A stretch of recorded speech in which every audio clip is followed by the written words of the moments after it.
Calon Presiden nomor urut 3 Ganjar Pranowo menyebut penegakan hukum di Indonesia menurun saat pemerintahan Presiden Joko Widodo.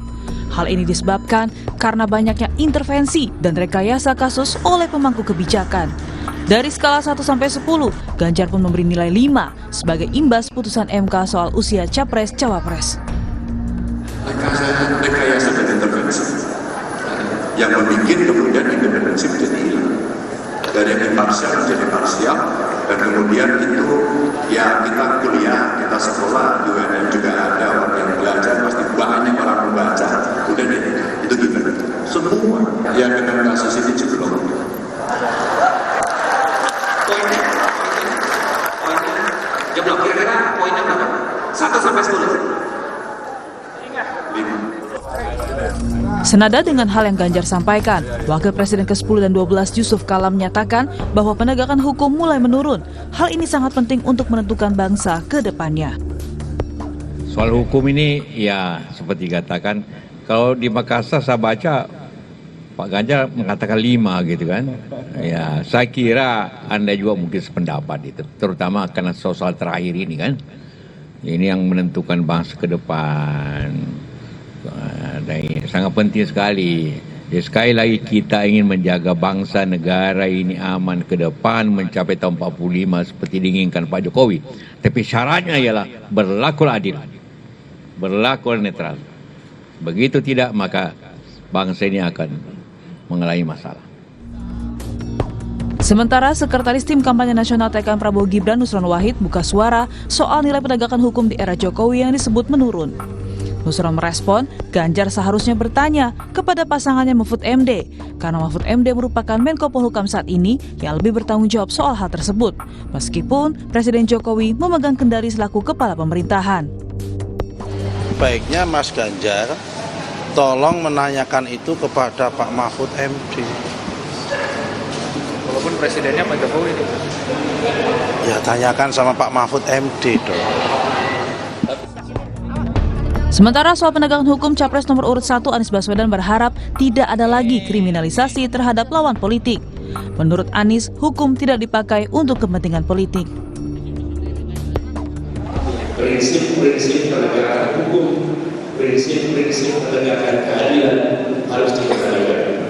Kami melihat pentingnya untuk bisa mengembalikan kewibawaan pengadilan, mengembalikan kewibawaan aparat penegak hukum, dan tidak lagi ada kriminalisasi pada siapapun juga lawan politik, bahkan pribadi-pribadi tak bersalah, termasuk ulama, termasuk oposisi, karena hukum bukan dipakai untuk kepentingan politik, tapi hukum dipakai untuk menghadirkan rasa keadilan.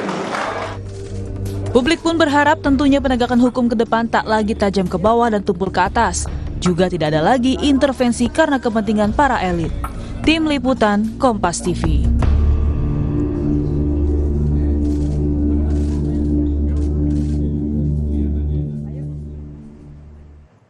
Saudara, calon Presiden Ganjar Pranowo memberikan nilai 5 soal penegakan hukum di Indonesia, khususnya di era Presiden Joko Widodo. Lalu sebenarnya bagaimana hukum di Indonesia saat ini, terlebih pasca putusan MK soal batas usia Capres-Cawapres?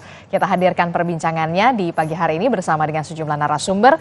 Sudah ada politisi PDI Perjuangan melalui sambungan Zoom.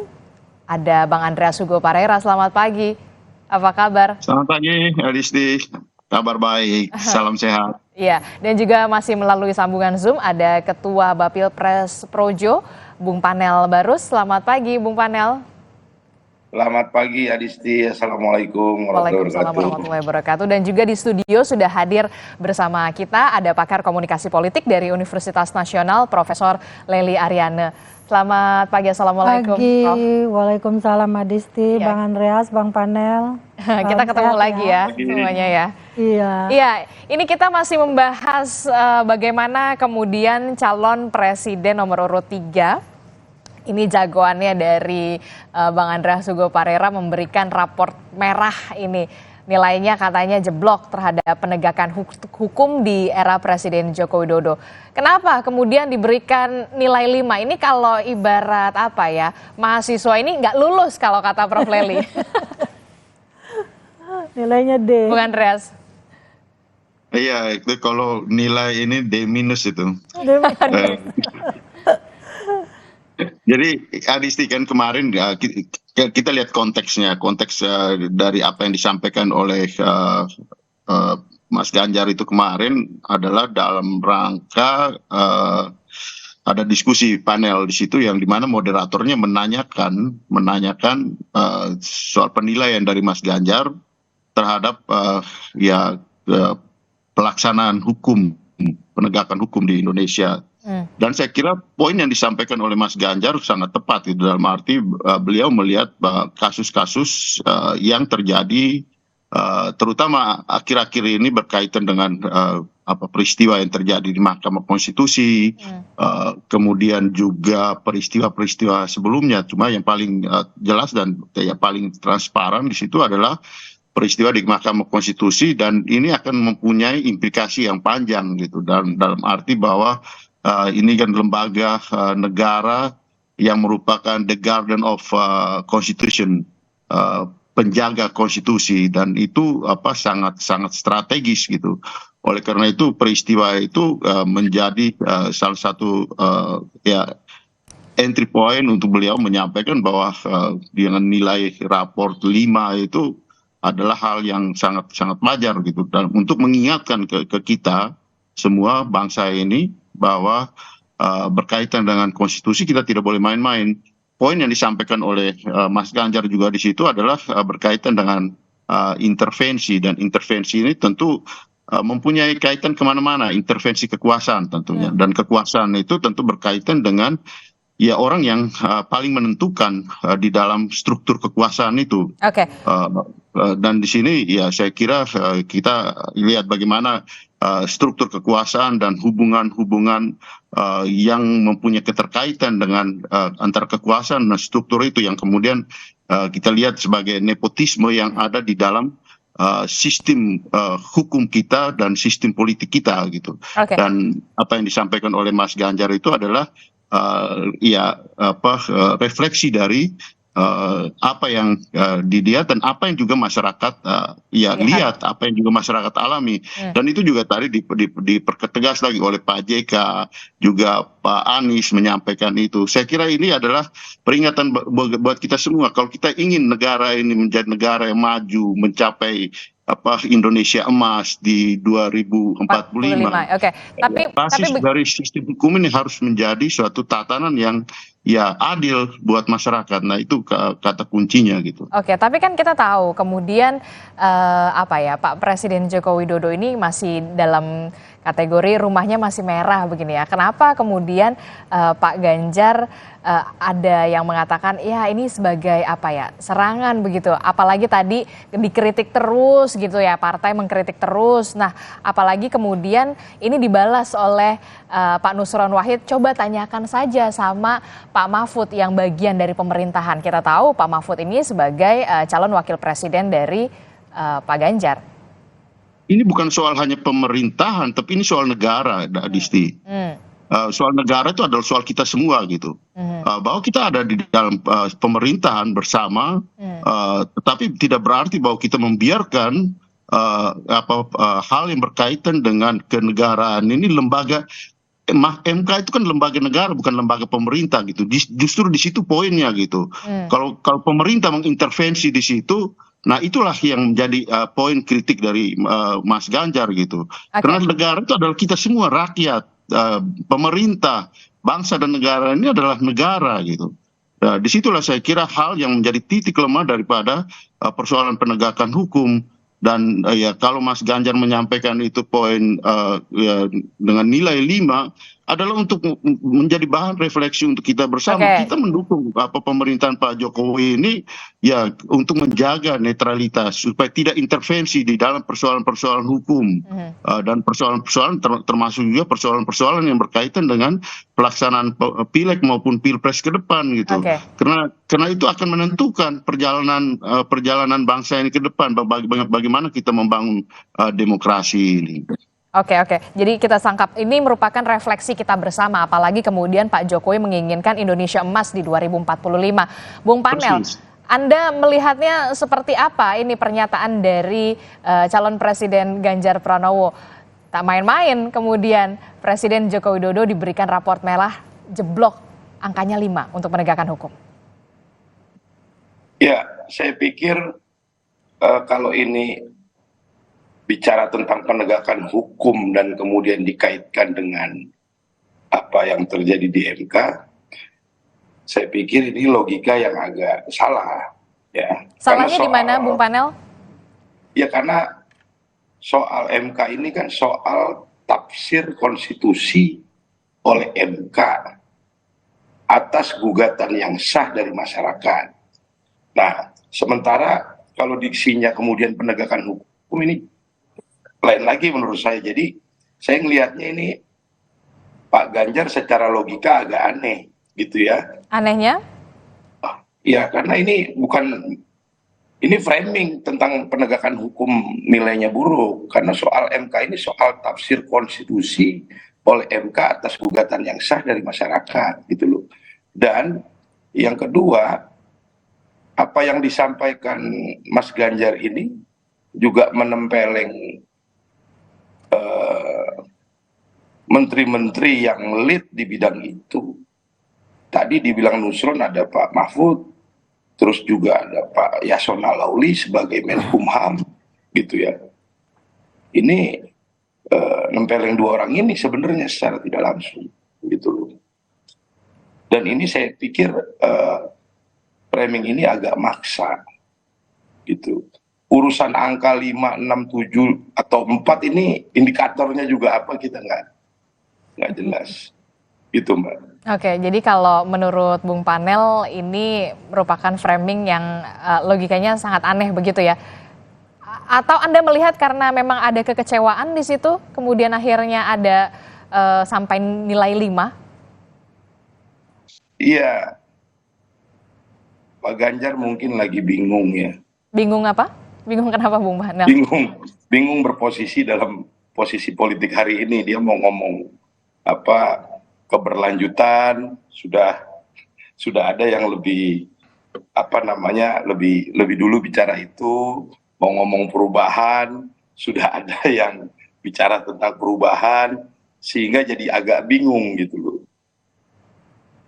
Oke, Bang Andreas, Anda menanggapinya seperti apa kalau katanya Bung Panel ini logikanya agak sedikit aneh?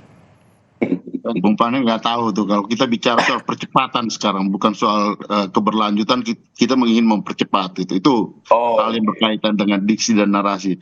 Tapi kembali pada persoalan tadi gitu, artinya sebenarnya yang disampaikan oleh Mas Ganjar itu kan adalah fakta. Fakta yang terjadi di Mahkamah Konstitusi yang semua orang juga melihat, dan sudah ada peristiwa yang berkaitan dengan korbannya, yaitu mantan ketua MK Pak Anwar Usman yang juga adalah ipar dari Pak Jokowi, paman dari Gibran, itu menjadi korban dan ya diputus melanggar kode etik. Kan penjelasan soal itu kita semua udah tahu gitu. Dan ini adalah lembaga negara gitu. Lembaga negara. Mahkamah Konstitusi itu lembaga negara, the Guardian of Constitution. Pak Mahfud sendiri memberikan penjelasan yang sangat clear berkaitan dengan proses yang terjadi di Mahkamah Konstitusi. Dia menjelaskan bagaimana proses hukum yang seharusnya terjadi di sana gitu. Dan keputusan Mahkamah Kehormatan MK itu sudah memberikan keputusan dan semua orang lihat gitu. Nah, itu yang menjadi dasar penilaian dan argumentasi untuk memberikan penilaian ini gitu. Yang kita harapkan adalah jangan sampai ini terjadi dan berlangsung ke depan. Kenapa? Karena ini menjadi catatan yang sangat buruk. Bukan hanya kita yang melihat ini, tapi dunia pun memperhatikan ini gitu. Dan Pak Jokowi sendiri inginkan supaya ya tidak ada intervensi. Justru kata-kata kunci intervensi ini juga disampaikan oleh Pak Jimli sebagai ketua MK ketika membuat keputusan bahwa ada intervensi yang terjadi di situ. Ya ini kan intervensi kekuasaan ini akan menyebabkan ya persoalan penegakan hukum menjadi ya ada yang bilang tajam ke atas tajam ke bawah tumpul ke atas, kriminalisasi. Ini akibatnya akan banyak gitu. Kenapa? Penggunaan kekuasaan untuk mengobrak-abrik ya baik itu pemerintahan maupun lembaga negara. Jadi ini bukan hanya persoalan bagaimana siapa yang ada di pemerintahan, tapi bagaimana kita sama-sama menjaga lembaga negara, menjaga konstitusi. Dan itu yang tidak terjadi gitu. Itu yang tidak terjadi akibat apa? Ya KKN tadi. Ada unsur nepotisme yang terjadi di situ yang menyebabkan terjadinya intervensi ini. Dan seorang penegak hukum yang apalagi ada di lembaga setinggi Mahkamah Konstitusi itu seharusnya tidak bebas dari KKN tadi gitu. Nah ini yang tidak terjadi gitu sehingga menjadi dasar penilaian Mas Ganjar tadi gitu. Saya ke Prof Lely dulu ya, Bung Andreas dan juga Bung Panel. Ini kalau kita melihat dari komunikasi politik, ini maksudnya seperti apa dari Pak Ganjar ini memberikan raport merah bahkan nilainya 5 jeblok sekali dalam penegakan hukum. Tadi Adisti bilang kalau mahasiswa ini nggak lulus. Kata Bang Andreas, min ya, D-min gitu ya. Memang ada yang yudisiumnya sangat memuaskan cum laude, tapi juga ada yang yudisiumnya di masa akhir kuliahnya itu sangat memuakkan, gitu loh. Dan itu nilai ya, tergantung nilai. Tapi saya mencoba memberikan argumentasi yang cukup adil bagi keduanya.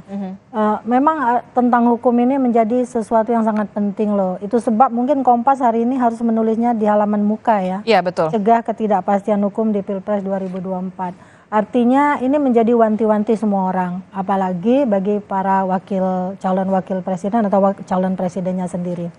Jadi begini Azdisti, kalau sebenarnya yang dimaksudkan oleh Mas Ganjar itu adalah presiden ya sebagai pemerintah gitu kan, sebenarnya ini kan adalah tanggung jawab renteng bagi semua menteri-menterinya yang terkait di bidang hukum, kepolisian, kejaksaan, kecuali MK ya, kecuali MA ya, MA itu kan masuk ranah yudikatif ya dan di bawahnya ya. Nah KPK setelah undang-undang baru itu kan dia masuk wilayah eksekutif juga.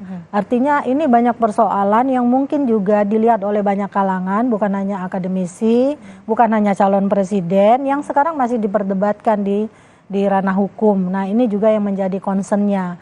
Nah kalau itu soal tanggung jawab renteng, tapi di pihak lain kita juga harus melihat misalnya, saya mendengar sekali ini pernyataan Ganjar ini pasca putusan MK. Jadi memang kata kuncinya pasca putusan MK. Clear. Pasca putusan MK. Itu yang ditanyakan oleh orang berapa nilainya. Ya dibilang jeblok, yaitu 50. Karena kita tidak bisa juga menutup mata sampai hari ini tetap bergulir. Sebenarnya yang diperdebatkan itu yang kembali yang diceritakan Bang Andreas, ada sisi lain. Ini bukan soal mencegah anak muda atau tidak setuju pada sosok Gibrannya, tapi seperti waktu Gibran mencalonkan diri jadi wali kota, itu kan tidak ada aturan hukum yang diobok-obok, istilah lagu anak-anaknya kan. Nah ini jelas di depan mata, dan yang dianggap nepotisme tadi memang sudah diberi hukuman, dipecat dari kedudukannya sebagai ketua MK. Nah kalau ini adalah kapasitas kekecewaan Ganjar sebagai sama-sama politisi PDIP, Pak Jokowi juga adalah PDIP, mungkin kita lihat rekam jejak, karena saya sama Bang Andreas ini sejak 2013 sudah bolak-balik jadi narsum di sini ya Disti ya. Kita juga ngebahas waktu Pak SBY itu loh. Pak SBY itu di detik-detik terakhir masa kekuasaannya itu Golkar sama PKS juga paling gencar sekali mengkritik. Tapi itu dianggap sebagai self introspection. Jadi ya otokritik lah bagi diri mereka sendiri untuk perbaikan ke depan. Sama-sama dua periode. Iya, sama-sama di periode kedua. Ya, intinya memang sehingga menjadi tanggung jawab semua orang termasuk kita para jurnalis yang bisa membentuk opini publik bahwa ke depan jika ada kritik semacam ini bisa dilakukan oleh orang dalam, justru itu bagus menurut saya. Jadi jangan mengiyakan semua yang dilakukan oleh pemerintah mentang-mentang pemerintah itu didukungnya gitu loh. Termasuk para menterinya sendiri kalau ada yang salah. Saya kira Prof Mahfud ya itu bagian dari yang cukup giat bergerak. Kasus terakhir itu di kasus Kementerian Keuangan, kita sangat tahu. Jadi orang berpikir gini, Prof Mahfud itu ada di dalam pemerintahnya berani teriak. Apalagi ketika dia menjadi wakil presiden misalnya. Nah barangkali ada kelemahan-kelemahan di bidang hukum inilah yang perlu digarisbawahi oleh Pak Jokowi di akhir masa jabatannya. Sehingga ibaratnya kan kalau di kuliah itu kalau nilainya tidak lulus itu apa namanya? Remedial. Ini bisa remedial ya Bang Andreas ya. Nggak apa-apa. Tapi kalau di pemerintahan nggak mungkin ada remedial dong. Ada bisa kalau ya. Mau. Jadi diperbaiki kekurangannya termasuk oleh pendukungnya Pak Prabowo dan Gibran karena mendukung Pak Jokowi juga pastinya kan melanjutkan. Jadi ada otokritik ini dianggap aja sebagai sebuah saran mana lagi yang perlu diperbaiki pasca kekecewaan Ganjar dan teman-teman PDIP termasuk publik loh. Jadi publik juga ada cukup banyak yang kecewa, buktinya gugatan masih terus berlangsung. Itu Mbak Disti. Oke, ini kemudian menjadi seharusnya kalau katanya ya, Prof. Self-introspection. Apalagi kemudian ini di periode kedua, di akhir-akhir. Supaya soft landing nanti. Supaya soft landing, jadi jangan kemudian kritik ini tertutup begitulah ya. Kalau misalkan kita harus terbuka menerima kritikan kalau kata Prof. Lely dan juga ini ada tanggung jawab renteng. Nah ini kemudian yang menjadi pertanyaan juga, tidak khawatirkah kemudian partai koalisi PDI Perjuangan rasa oposisi? Jangan dijawab dulu, tetaplah bersama kami di Sapa Indonesia Pagi.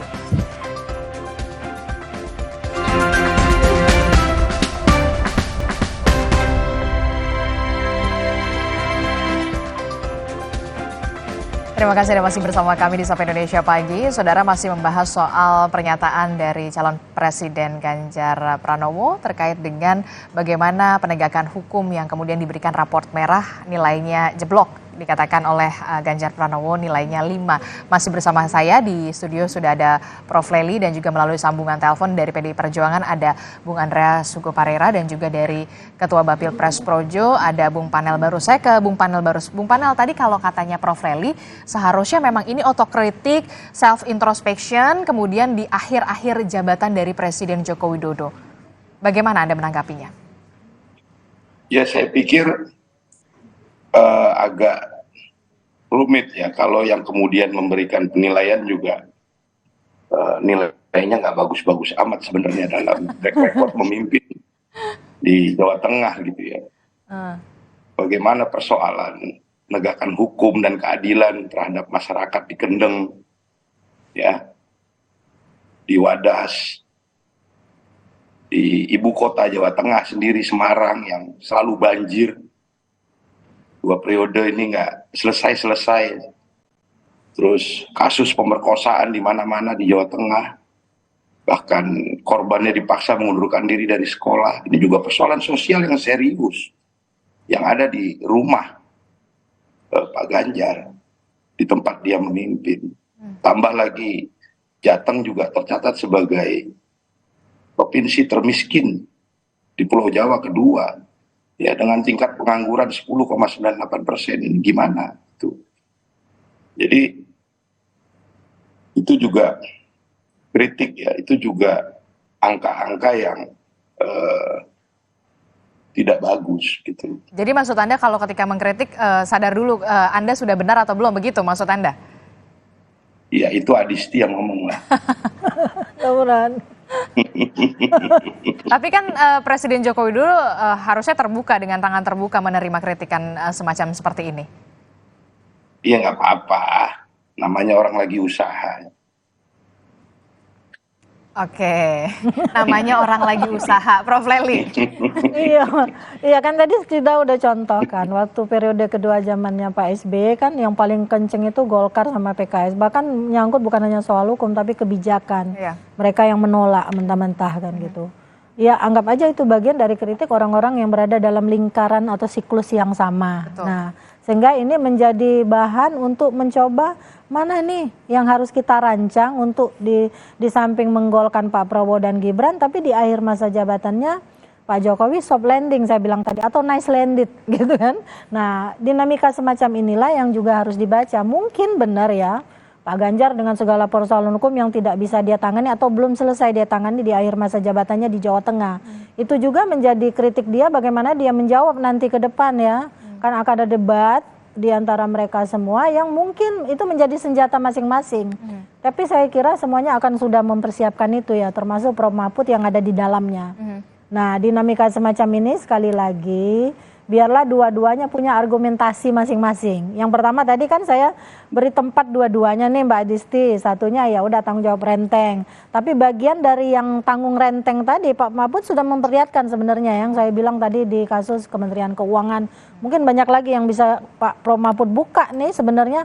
Tapi agak riskan barangkali karena beliau Yang putusan menjadi MK ini juga kemudian Prof Mahfud juga berbunyi kan? Ya. Jadi bukan hanya Prof Mahfud, tadi Pak JK juga berbunyi.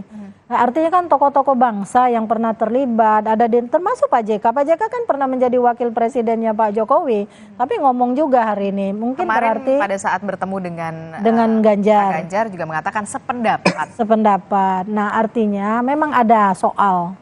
Nah, ada soal yang harus dijawab. Ketika ada soal harus dijawab supaya nilainya nggak jadi jeblok, nggak 5 lagi. Mungkin sebelum ada putusan MK nilainya di mata Pak Ganjar dan Bang Andreas nih 8 ya, 7 atau 8 lah gitu. Sekarang turun karena ada putusan MK. Ya itu masalah. Tapi ya udah diselesaikan. Tapi kemudian kita juga melihat gitu ya kalau mengamati kritikan-kritikan ini muncul ketika putusan MK, kemudian Gibran menjadi cawapresnya Pak Prabowo. Ya. Dari politik apakah ini ada korelasinya? Tentu saja. Jadi saya bilang tadi mungkin ini adalah kekecewaan Mas Ganjar sebagai kader PDIP termasuk Bang Andreas hari ini. Tapi kan bukan kapasitas saya untuk membenarkan atau menyalahkan keduanya. Karena mereka punya argumentasi masing-masing. Tapi kita melihatnya ini pasti, ini karena kekecewaan ini ada. Oke lah silakan dilanjutkan, tapi intinya yang dikritik menjawab dengan kritik yang mungkin bisa menunjukkan bahwa yang Anda kritik tidak benar. Tapi kan persoalan di MK memang masih berlanjut nih. Ada satu soal nih yang saya tanya, kenapa sih kalian itu seperti nggak setuju sama Gibran? Bukan nggak setuju sama Gibran ya Bu.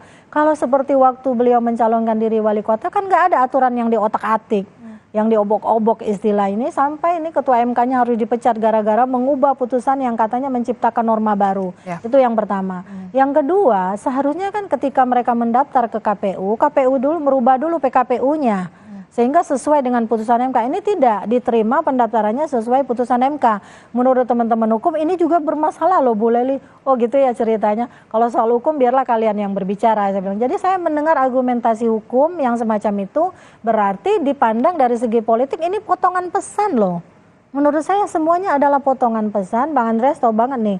Ada teori mozaik yang selalu saya ulang-ulang. Potongan pesan pertama begini, kedua begini, tiga begini. Dia membentuk sebuah gambar yang utuh tentang persoalan hukum. Mungkin inilah yang kalau kita baca secara detail di Kompas pun mungkin diceritakan ya. Saya belum baca. Masuk dalam potongan pesan. Potongan pesan. Jadi baik oleh media, terutama media mainstream itu dan media sosial pembentuk opini publik yang begitu luas. Jadi kita juga harus membaca semua kegundahan publik ini. Teman-teman dari semua bakal calon presiden, tim kampanyenya, tim pendukungnya, kelompok kepentingannya, semuanya marilah berbicara berdasarkan argumentasi sesuai dengan apa yang akan mereka bangun ke depan. Entah itu ekonomi, politik, budaya, pendidikan, termasuk hukum yang sekarang menjadi perdebatan. Tapi Anda melihatnya apakah nanti Presiden Joko Widodo akan menanggapi soal ini? Ya mungkin lewat bukan secara langsung, tapi biasanya Pak Jokowi juga sindir-menyindir juga ada suka. Pesan, iya, ya. Ada pesan pantun bersaut istilahnya seperti itu Mbak Disti. Oke, saya ke Bung Andreas. Bung Andreas, ini kan tadi kalau dikatakan di zaman Pak SBY dulu juga sempat ada di menjelang akhir-akhir jabatan Pak SBY juga sempat ada kritik. Nah, kalau Anda kalau dikatakan begini. Ada di koalisi pemerintahan tapi rasa oposisi. Ya itu ada istilah tadi yang saya sampaikan gitu. bahwa ini bukan hanya soal pemerintahan, tapi ini adalah soal negara.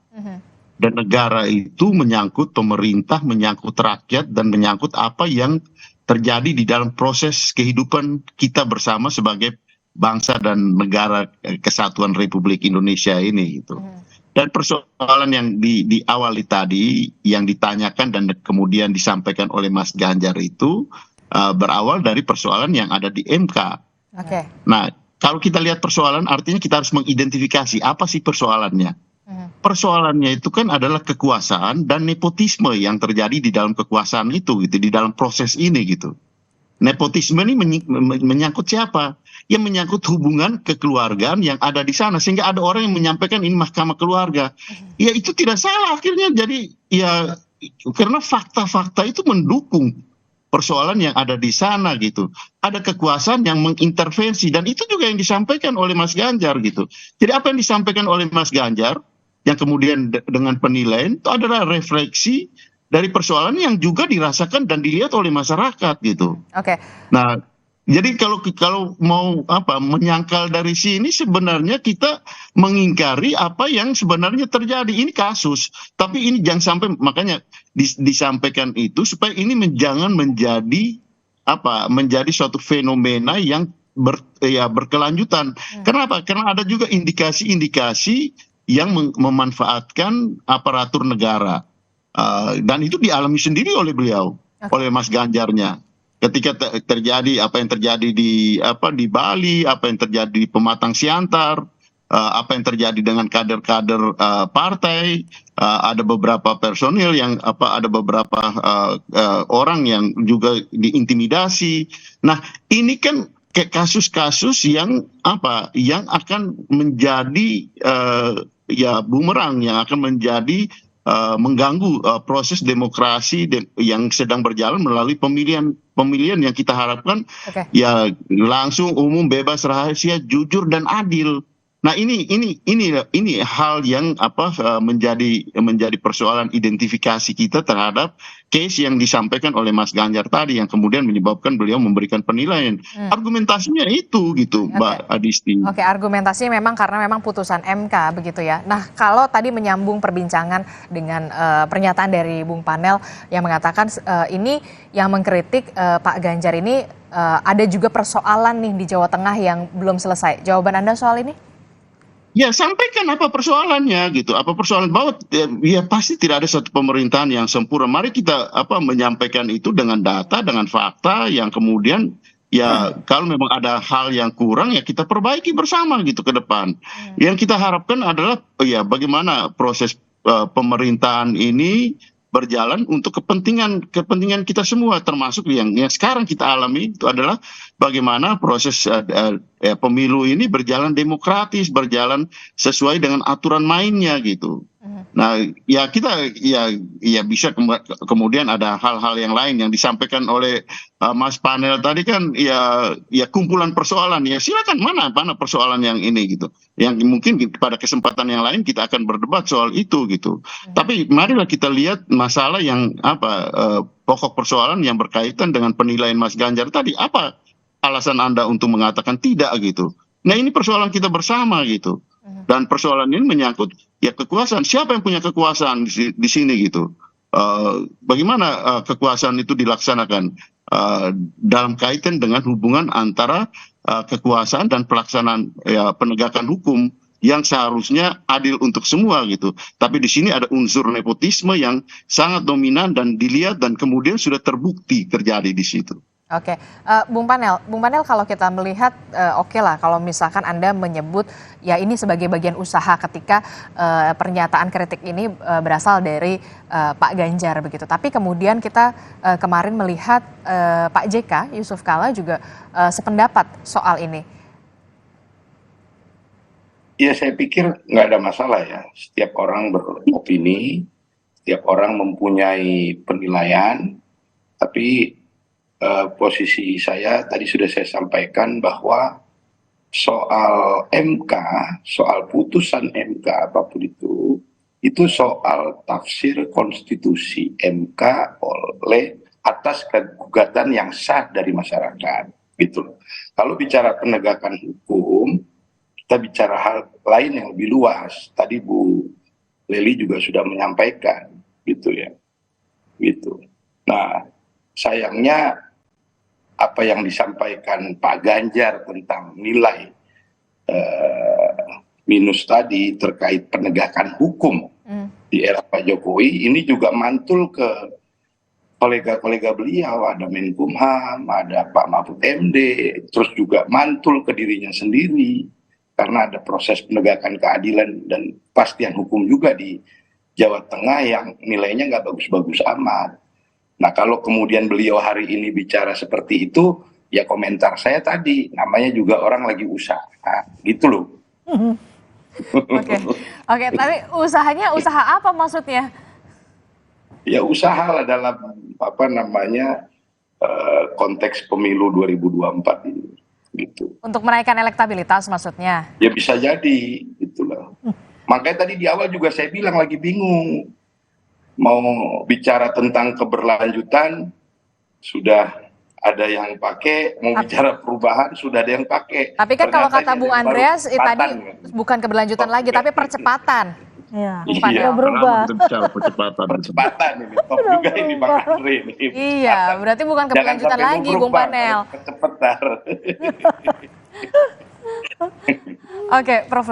Leli, Anda melihatnya serangan demi serangan, kritikan demi kritikan kepada Presiden Joko Widodo dan juga pemerintahan sampai nanti di 14 Februari 2024, apakah akan terus berlangsung? Pasti akan terus berlangsung, dan saya justru gembira loh. Jadi ini menunjukkan wajah demokrasi yang sebenarnya. Jadi jangan orang ketika dia berada dalam kekuasaan yang sama itu diem. Itu kita harus udah merubah pola itu. Waktu zaman Orde Baru kan semua pendukung pemerintah itu seperti kor paduan suara. Anda setuju, sama banget kalimatnya kan. Seirama ya? Seirama, senada. Kalau seperti ini kita melihat nih, dari dalam bisa melihat dirinya sendiri. Sebenarnya kan kalau orang melihat apa yang dilihat di depan mata, istilah gajah itu, di depan mata tidak kelihatan, di seberang lautan kelihatan. Ini tidak boleh lagi terjadi gitu. Tapi kenapa kemudian ini berada kritikan-kritikan pedas ini muncul, kenapa menjelang pemilu 2024 di akhir-akhir? Kenapa pas awal-awal semuanya seirama? Iya, harusnya memang seperti itu. Di akhir-akhir itu sudah mulai menunjukkan bagaimana borok-borok yang harus mereka perbaikin. Jadi justru ini senjata juga bagi Ganjar kan. Kalau ini borok pemerintahan yang ada saat ini, ke depan mereka akan seperti apa? Termasuk Pak Jokowi, ini ada Presiden, seandainya Prabowo yang menang ya sama Gibran, dia menunjukkan ini kritik masyarakat, inilah nanti yang paling utama yang akan kami benahi. Jadi sebenarnya sumbang saran itu saling tindih menindih dalam komunikasi politik. Jangan lupa tiap pergantian kepemimpinan berdasarkan teori peran itu hanya ada 3 hal. Yang pertama hope, harapan, lalu kemudian perubahan, dan unity, kesatuan. Sekeras apapun kita sudah membuktikan bahwa mereka akhirnya bersatu. Meskipun nanti menjelang pemilu retak lagi, dan itu dinamika yang biasa yang terjadi. Tapi menurut saya teruskanlah seperti ini. Karena inilah yang akan membuat masyarakat itu menilai mana yang benar-benar komitmen dalam penegakan hukum, misalnya bidang ekonomi, politik, pendidikan, budaya, dan seterusnya. Termasuk yang digembar-gemborkan persoalan anak muda. Anak muda itu paling konsisten dalam melihat mana yang tidak berpihak, mana yang berpihak. Paling konsisten, saya lihat paling rasional mereka. Karena mereka menyatakan ini akan menjanjikan kalau hukumnya tegak, ini menjanjikan bagi kehidupan kami ke depan. Tapi kalau tidak, hanya orang-orang itu saja yang akan menikmati. Dan saya udah bicara karena saya cukup mengajar di banyak kelas ya, di banyak kampus juga. Tapi tidak sedikit. Khawatirkah kemudian ini bisa merusak konflik? Enggak juga, karena konflik yang kemarin kan lebih parah daripada ini. Ini sudah masuk sebenarnya pada tataran ide loh. Kalau kita kaji nanti mereka harus menjawabnya persoalan hukumnya seperti ini. Kalau kemarin politik identitas, tapi secara berat banget. Bagaimana? Kan ini kita tahu PDI Perjuangan kemudian masih berada di pemerintahan. Jadi gini, dari masing-masing zaman pemerintahan itu menunjukkan modeling namanya. Itu teori peniruan itu terjadi. Makanya saya bilang supaya kita tidak lupa, kita buka nih 2014 seperti apa, dan sekarang di akhir masa jabatan Pak Jokowi. Tapi meskipun orang membayangkan nih, seandainya kemarin Pak Jokowi dukungannya sama dengan PDIP, mungkin ini tidak akan terjadi misalnya. Ya nggak masalah juga. Masalahnya ini sekarang tadi udah firm ya, ini berdasarkan putusan MK. Jadi putusan MK meskipun tidak ada masalah, yang masalah adalah ketika Mas Ganjar mengatakan mungkin Jokowi sebagai pemerintah karena beliau juga ada di dalamnya katanya. Harusnya tanggung jawab tanggung renteng saya bilang. Ya itu tadi kepolisian, kejaksaan, termasuk KPK dan sebagainya. Oke, dan tentu saja kritik ini adalah mungkin menjadi bagian supaya kita menjadi introspeksi. Tidak hanya kemudian pemerintah itu satu tapi juga kemudian jangan merasa benar. Gua nggak salah kok. Udah cuekin aja, kritik itu nggak bisa juga seperti itu, Disti. Gitu. Jadi kritikan itu memang terus ada dan memang harus ada. Kemudian supaya kita bahan refleksi juga supaya pemerintah kemudian bisa apalagi ini di akhir-akhir jabatan dari Presiden Joko Widodo yang 2 periode. Terima kasih Prof. Lely telah bergabung bersama kami dan juga perspektifnya. Sudah ada juga Bung Andreas Hugo Parera, terima kasih, dan juga Bung Panel Barus, terima kasih. Terima kasih. Assalamualaikum, selamat pagi semuanya. Saudara, informasi lainnya juga akan hadir di Sapa Indonesia Pagi. Menteri Agama Yakut Khalil Qomas mengusulkan biaya haji 2024 ini naik jadi 105 juta rupiah per anggota jemaah. Rencana ini banyak mendapatkan penolakan. Informasinya akan kita bahas bersama dengan rekan saya, Tadi Swaputro, sesaat lagi.